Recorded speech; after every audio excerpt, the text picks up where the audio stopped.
Okay,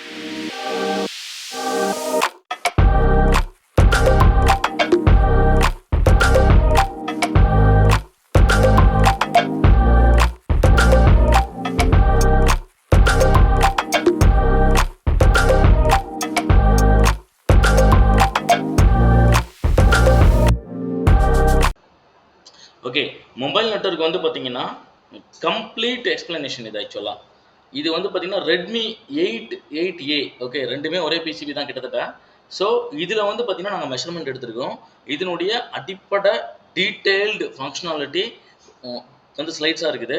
so first வந்து பார்த்தீங்க அப்படின்னாக்க யாரோ ஒருத்தர் வந்து பார்த்தீங்கன்னா ஃபோன் பண்ணுறாங்க அப்படின்னாக்க கண்டிப்பாக அது வந்து மொபைல் நெட்வொர்க், அதாவது பிடிஎஸ்ன்னு சொல்லுவோம். பிடிஎஸ், பேஸ் டிரான்சிவர் ஸ்டேஷன் சொல்லுவோம். இது வந்து மொபைல் நம்ம நார்மலாக வந்து பார்த்தீங்கன்னா வழக்கு மொழி வந்து பார்த்தீங்கன்னா டவர்னு சொல்லி பழகிட்டோம் இல்லையா. ஸோ இங்கேருந்து நம்மளுக்கு வந்து பார்த்தீங்க அப்படின்னாக்க எம்எஸ்சின்னு சொல்லுவோம். நடுவில் பிஎஸ்சி இருக்குது, பேஸ் ஸ்டேஷன் கண்ட்ரோலர்னு சொல்லிட்டு. சேம் அதே மாதிரி பேஸ் ஸ்டேஷன் கண்ட்ரோலர் வந்து பார்த்தீங்கன்னா அங்கேருந்து வந்து பார்த்தீங்கன்னா எம்எஸ்சி எம்டிஎஸ்ஓன்னு சொல்கிறோம் இல்லைங்களா, மொபைல் டவர் சுவிட்சிங் ஆஃபீஸ்ன்னு சொல்கிறோம். இதை வந்து டெக்னிக்கல் வேர்டு எம்எஸ்சின்னு சொல்லுவாங்க, மொபைல் சுவிட்சிங் சென்டர்னு சொல்லிட்டு. ஓகே, இது வழியாக சேம் நெட்வொர்க்காக இருந்தால், சப்போஸ் ஏர்டெல் டு ஏர்டெல் நீங்கள் ஃபோன் பண்ணுற மாதிரி இருந்தால் இதுக்குள்ளேயே முடிஞ்சிடும். எகைன் வந்து பார்த்தீங்கன்னா பிஎஸ்சிக்கு வரும், பிஎஸ்சியிலேருந்து பிடிஎஸ்க்கு வரும், பிடிஎஸ்லேருந்து ஏதோ ஒரு பர்சன், அதாவது பி பர்சனுக்கு போயிடும். ஓகே, நம்ம பேசிக்காக இப்படி தான் வந்து பார்த்தீங்கன்னா ஒரு நெட்வொர்க் வந்து பார்த்தீங்கன்னா கம்யூனிகேஷன் நடக்குது. இதில் டீட்டெயில்டாக வேணும் அப்படின்னாக்க அவ்வளோ டீட்டெயில் வேண்டியதில்லை, ஒரு ஓரல் டச்சப் இதில் கொடுத்துருக்கேன். ஸோ டெக்னிக்கலாக நம்ம டீட்டெயில்டாக போய்க்கலாம், இதில் அவ்வளோ டீட்டெயில் தேவைப்படாதுன்னு நினைக்கிறேன். ஓகே ஓகே, நெக்ஸ்ட் வந்து பார்த்தீங்க அப்படின்னாக்கா நம்ம என்ன பார்க்க போகிறோம்னா ஃப்ரீக்வன்சி பேண்ட் வித். ஓகே, நம்ம வந்து பார்த்தீங்கன்னா யூஸ்வலாக நேரோ பேண்ட் எஃப்எம் தான் யூஸ் பண்ணுறோம், கண்டிப்பாக உங்களுக்கு தெரியும். நேரோ பேண்ட் எஃப்எம், ஓகே, எஃப்எம்னா ஃப்ரீக்வன்சி மாடுலேஷனுங்கிறது தெரியும் உங்களுக்கு.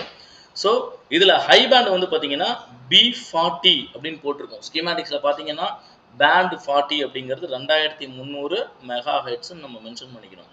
ஓகேவா, சேம் அதே மாதிரி B38 2600 mega heads.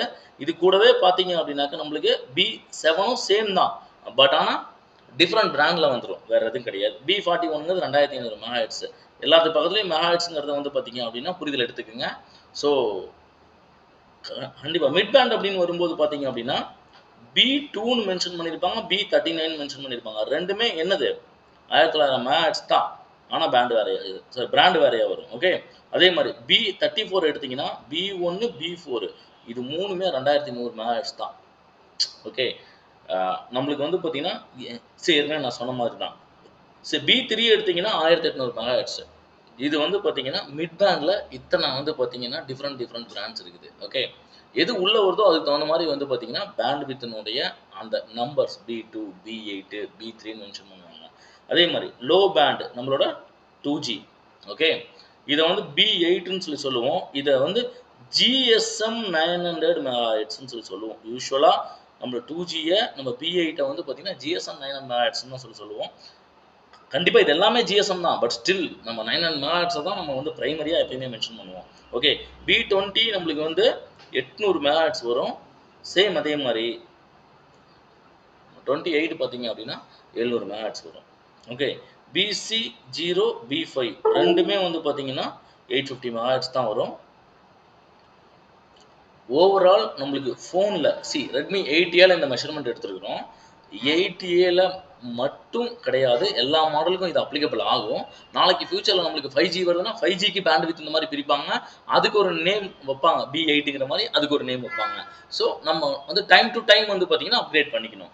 So overall ஒரு ஃபோனில் இத்தனை பேண்ட் வித் நம்பரோட ஒரு அடையாளப்படுத்துகிற நேமோட வேலை செய்யுது. இதை நம்ம பிரித்து பார்த்துக்கிறதுக்கு நம்மளுக்கு வந்து பார்த்தீங்கன்னா நாலேஜ் இருக்கணும். ஓகே, சேம் அதே மாதிரி நான் லோ பேண்டுங்கிறது வந்து பார்த்தீங்கன்னா 2Gன்னு சொல்லியிருந்தேன். மிட் பேண்டுங்கிறது நம்ம 3Gயாக நம்மளுக்கு கன்சிடர் ஆகுது. ஸோ அதே மாதிரி வந்து பார்த்தீங்கன்னா ஹை பேண்டு 4Gயாக கன்சிடர் ஆகுது இந்த இடத்துல. நாளைக்கு வந்து பார்த்தீங்கன்னா இன்னொரு மாடலில் அந்த 5G அப்டேட் ஆகும்போது அதுக்கு ஒரு வீடியோ போடுறேன், அதில் டீட்டெயில்டாக அதுக்கு நான் மெஷர்மெண்ட்ஸு பேண்ட் வித் இது எல்லாமே டீட்டெயிலாக எக்ஸ்பிளைன் பண்ணுறேன். நெக்ஸ்ட் வந்து பார்த்தீங்கன்னா நெட்வொர்க் செக்ஷனோட வோல்டேஜ் பவர் செக்ஷன். நெட்வொர்க் செக்ஷனுக்குள்ள என்னென்ன வந்து பார்த்தீங்கன்னா பவர் எப்படி ஃபங்க்ஷன் ஆகுது அப்படிங்கிறத பற்றி பார்க்க போகிறோம். ஆக்சுவலாக நம்மளுக்கு வந்து பார்த்தீங்க அப்படின்னா ஃபஸ்ட்டு PMI வழியாக நம்மளுக்கு வந்து பார்த்தீங்கன்னா VPH ஜென்ரேட் ஆகும். VPH ஜென்ரேட் ஆகி நம்மளுக்கு சி ஏபிடிக்கு 4GPAக்கு 2GPAக்கு இது மூணுக்கும் கான்ஸ்டன்டா 3.7 நீங்க மென்ஷன் பண்ணியிருக்கோம். ஒருவேளை 4.2 வந்துச்சு அப்படின்னா 4.2 ஓகே. கான்ஸ்டன்ட் வோல்டேஜா வந்து பார்த்தீங்கன்னா 2GPA ஒர்க் ஆகிறதுக்கு 4GPA ஒர்க் ஆகிறதுக்கு VPA APT line average power tracking சொல்லி சொல்லுவோம். நான் என்ன அப்படிங்கிறது டீட்டெயில் எக்ஸ்பிளைன் பண்ணுறேன் உங்களுக்கு நான். ஓகே, இந்த மூணு ஐசிக்குமே ஃபங்க்ஷனுக்கு வந்து பார்த்தீங்கன்னா இந்த வோல்டேஜ் பிரைமரியா இருக்கும். ஓகே, சி விபிஹெச்ங்கிறது வந்து பார்த்தீங்கன்னா விபேட்டனுடைய இன்னொரு லைன். ஆக்சுவலாக சின்னதாக ஒரு கன்வர்ஷன் நம்மளுக்கு பிஎம்ஐலேருந்து ஜென்ரேட் ஆகி விபேட்டனுடைய வோல்டேஜ் பேட்டரியில் வோல்டேஜ் 4.2 இருந்துச்சுன்னா 4.2 போகும். சப்போஸ் 3.8 இருந்துச்சுன்னா 3.8 தான் போகும். 3.7 இருந்துச்சுன்னா 3.7 தான் போகும். கான்ஸ்டன்ட் வோல்டேஜாக இருக்கும். ஃப்ளக்சுவேஷன் இருக்கக்கூடாது கண்டிப்பாக. ஓகே, ஓகே நெக்ஸ்ட் நம்மளுக்கு பிஎம்ல இருந்து பார்த்தீங்க அப்படின்னாக்கா விரெஜ் எல்டிஓ 18 2.7 வோல்டேஜ். இது வந்து பார்த்தீங்க அப்படின்னாக்கா சி நம்மளுக்கு வந்து பார்த்தீங்கன்னா ஹை பேண்ட் எல்என்ஏன் வந்து சுவிட்சிங் ஒன்று இருக்கும். சேம் வந்து பார்த்தீங்கன்னா மிட் பேண்டுக்கு வந்து பார்த்தீங்கன்னா சிங்கிள் போல் ட்ரிபிள் த்ரோன்னு சொல்லி சொல்லுவோம். SP3Tன்னு சொல்லி சொல்லுவோம். சேம் லோ பேண்டுக்கு அதே மாதிரி SP3T வந்து பார்த்தீங்கன்னா நம்மளுக்கு எல்லா பக்கமும் 2.7 வோல்டேஜ் 2.7 வோல்டேஜ்னு சொல்லிட்டு ஹை பேண்டுக்கு SP சிங்கிள் போல் டபுள் த்ரோன்னு சொல்லி சொல்லுவோம் SPDT அப்படிங்கிறத. ஸோ இதுக்கும் வந்து பார்த்தீங்கன்னா 2.7 வோல்டேஜ் போகும். சேம் லோ பேண்டுக்கும் SPDTன்னு சொல்லி சொல்லுவோம். இதுக்கும் 2.7 வோல்டேஜ் போகும். WTR சி பவர் டிடக்டர்னு சொல்லி சொல்லுவோம். WTRக்கு அதுக்கும் 2.7 வோல்டேஜ் போகும். சேம் அதே மாதிரி வந்து பார்த்தீங்கன்னா DPDTன்னு சொல்லுவோம். டபுள் போல் டபுள் த்ரோன்னு சொல்லி சொல்லுவோம். ஸோ கண்டிப்பாக இதுக்கும் 2.7 வோல்டேஜ். DRXக்கு வந்து பார்த்தீங்கன்னா ஒரு ஐசி இருக்கும். இதுக்கும் 2.7 வோல்டேஜ் உள்ளே வரணும். இந்த கம்ப்ளீட் விரெஜ் எல்டிஓ 18 ஸோ 2.7 வோல்டேஜ் கான்ஸ்டண்ட்டாக ஃப்ளக்சுவேஷன் எல்லாம் உங்களுக்கு போகும். ஸோ இதை நான் ஸ்லைடில் காமிச்சிருக்கேன் இல்லையா, ஒரு மாடலை வச்சு நான் வந்து பார்த்தீங்கன்னா பாசிபிள் அப்படின்னாக்க நெக்ஸ்ட் ஃபர்ஸ்ட் இந்த சீரியஸ் முடிக்கிட்டோம். நெக்ஸ்ட் நான் வந்து பார்த்தீங்கன்னா ஒரு ஹேண்ட்செட்டில் ஒரு ஐசிக்கும் எந்தெந்த இடத்துல நம்மளுக்கு அந்த வோல்டேஜ் வருது அப்படிங்கிறது மென்ஷன் பண்ணி காமிக்கிறேன். ஓகே, அடுத்தது நெக்ஸ்ட் விரெஜ் எல்டிஓ 1.0 வோல்டேஜ். கண்டிப்பாக நம்மளுக்கு எங்கே தேவை, WTRக்கு 3 லைனில் போகும் உள்ளார 3 பால்ல. ஓகே, 3 பால்லையும் வந்து பார்த்தீங்கன்னா வேற வேற ஃபங்க்ஷனுக்கு 3 கனெக்டிவிட்டியும் வெரி வெரி இம்பார்ட்டன்ட்டு. ஸோ ஒன்று வந்து பார்த்தீங்கன்னா ரிசீவிங்க்கு, இன்னொன்று டிரான்ஸ்மிட்டிங்க்கு, இன்னொன்று வந்து பார்த்தீங்க அப்படின்னா ஃபங்க்ஷனிங்க்கு. ஸோ மூணுமே வேற வேற வந்து ஒர்க்குக்காக உள்ள வருது. கண்டிப்பாக நம்மளுக்கு வந்து பார்த்தீங்கன்னா விரெஜ் எல்டிஓ 1.0 வோல்டேஜ் மஸ்ட் இதுக்கு ஆக்சுவலாக. ஓகே, அது இல்லாமல் பிஎம்ல இருந்து WTRக்கு 1.80 வோல்டேஜ் கண்டிப்பாக ஃபங்க்ஷனிங் வோல்டேஜாக வருது. இந்த ரெண்டு 1.0 சேம் 1.8 இந்த ரெண்டு வோல்டேஜும் கம்பல்சரி WTRக்கு ரொம்ப ரொம்ப ரொம்ப இம்பார்ட்டன்டான வோல்டேஜ். இது வந்து பார்த்தீங்க அப்படின்னா சிம் கார்டு இல்லைன்னா ஃப்ளக்சுவேட் ஆகும். கண்டிப்பாக 1.0 1.0 வராது.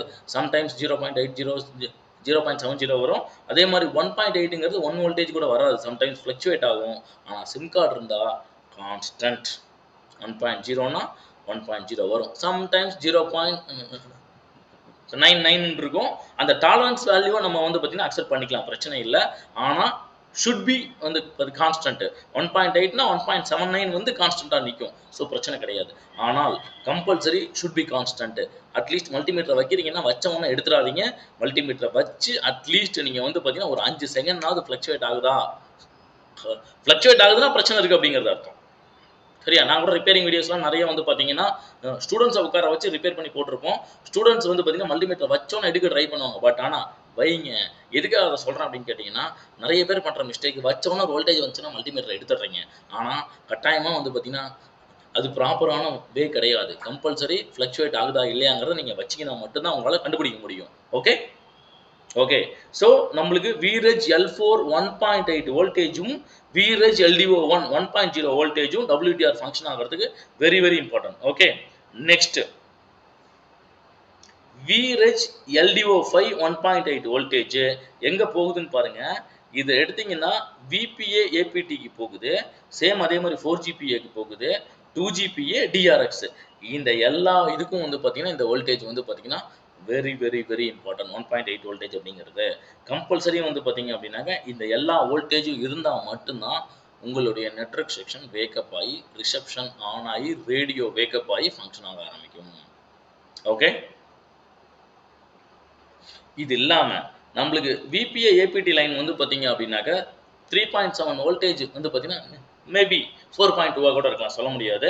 விபிஹெச் வோல்டேஜ் ரிசீவ் பண்ணிட்டு நம்மளுக்கு வெளியில அவுட்புட் கொடுக்கறது நம்மளுக்கு பார்த்தீங்க அப்படின்னாக்க 1 வோல்டேஜ்ல இருந்து 3.7 வோல்டேஜ் வரைக்கும்.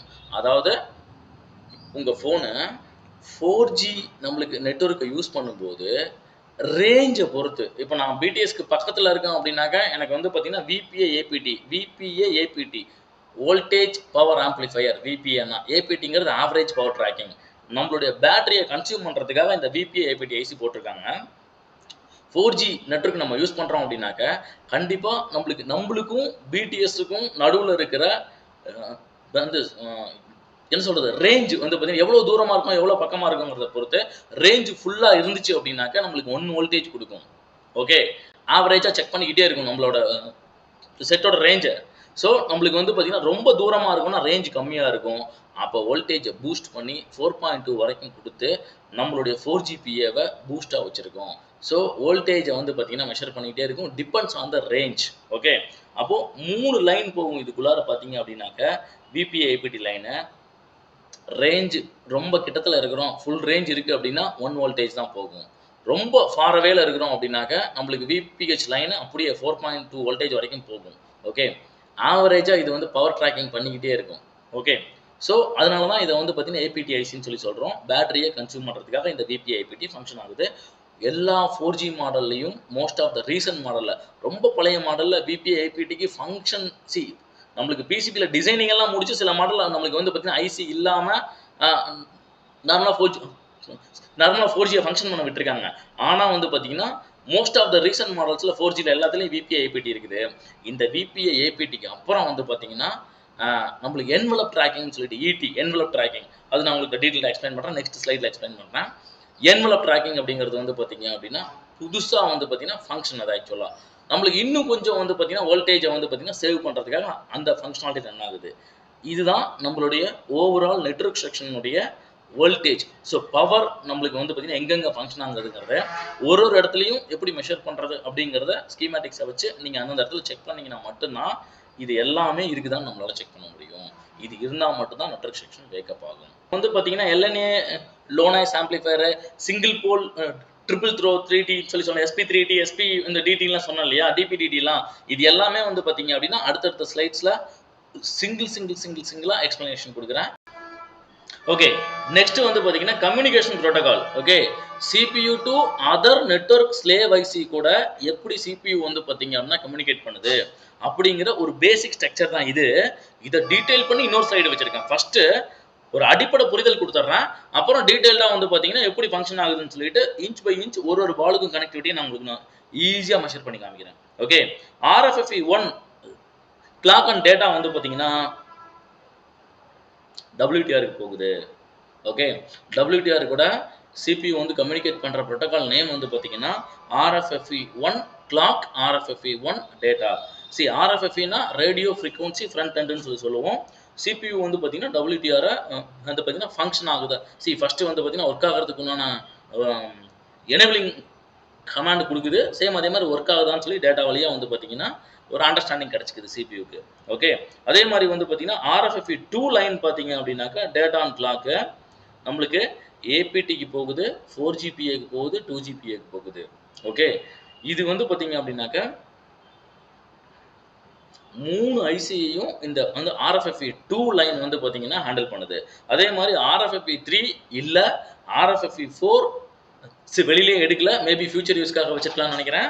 அதே மாதிரி RFFE 5 வந்து பார்த்தீங்கன்னா டேட்டா அண்ட் கிளாக் வந்து பார்த்தீங்க அப்படின்னாக்கா DRX line, diversity receiving, discontinues receiving அப்படிங்கிற நம்மளுக்கு DRX செக்ஷனுக்கு போகுது. ஓகே, ஸோ இது ஒரு அடிப்படை தான். ஓகே, இது இன்னும் டீட்டெயில் நிறைய இருக்குது.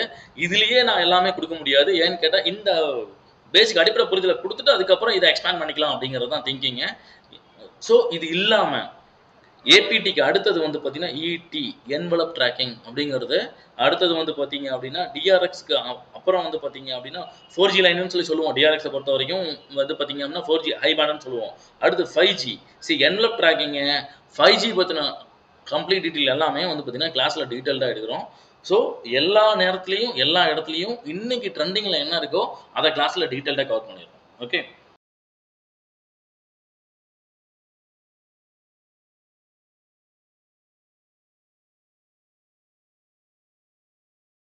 இதெல்லாம் வந்து பார்த்தீங்கன்னா இந்த லைனில் ஏதோ ஒரு லைன் ஓப்பன் அப்படின்னா கண்டிப்பாக வந்து பார்த்தீங்க அப்படின்னா ரேடியோ ஆஃப் அப்படின்னு சொல்லிட்டு நம்மளுக்கு ரேடியோ ஆஃப்னு சொல்லிட்டு நம்மளுக்கு ப்ராப்ளம் இருக்கும். ரேடியோ ஆஃப் அப்படிங்கிறது வந்து பார்த்தீங்க அப்படின்னா சிபியூ வந்து பார்த்தீங்கன்னா நெட்வொர்க்கை வந்து பார்த்தீங்க அப்படின்னா அன்வான்டாக பேட்டரியை கன்சியூம் பண்ணாமல் ரேடியோ ஆஃப் கொடுத்துருச்சு அப்படின்னாக்கா என்ன ஆகும்னு கேட்டிங்கன்னா பேட்டரி சேவ் ஆகும். வேறு எந்த செக்ஷனுக்கும் வோல்டேஜை வந்து பார்த்தீங்கன்னா ரன் பண்ணாது.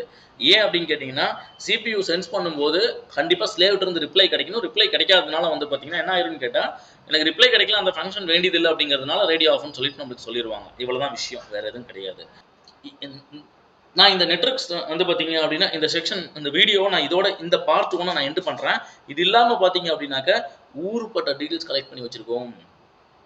ஓகே, இதை டீட்டெயிலாக ஒன் பை ஒன் நான் உங்களுக்கு வந்து பார்த்தீங்கன்னா என்ன பண்ண போகிறேன், கண்டிப்பாக அடுத்தடுத்த செக்மெண்ட்ஸில் உங்களுக்கு நான் என்ன கொடுக்க போகிறேன், டீட்டெயில்ஸ் கொடுக்க போகிறேன். ஓகே, ஸோ கண்டிப்பாக நான் சொன்ன வரைக்கும் உங்களுக்கு புரிஞ்சிருக்குன்னு நினைக்கிறேன். இன்னும் எளிமையாக ஆக்சுவலாக வந்து பார்த்தீங்கன்னா ஃபஸ்ட்டு ஃபங்க்ஷன் சொல்லும்போது பெருசாக இருக்கிற மாதிரி இருக்கும். அதை மெஷர்மெண்ட் சொல்லும்போது ஈஸியாகிடும். ஓகே, மெஷர் பண்ணும்போது இன்னும் ஈஸியாகும். ரிப்பேர் பண்ணும்போது அண்டர்ஸ்டாண்டிங்கோட மெஷர்மெண்ட்டோட ரிப்பேர் பண்ணும்போது ரிசல்ட் கிடைக்கும். Okay, so stay tuned with us. Bye bye.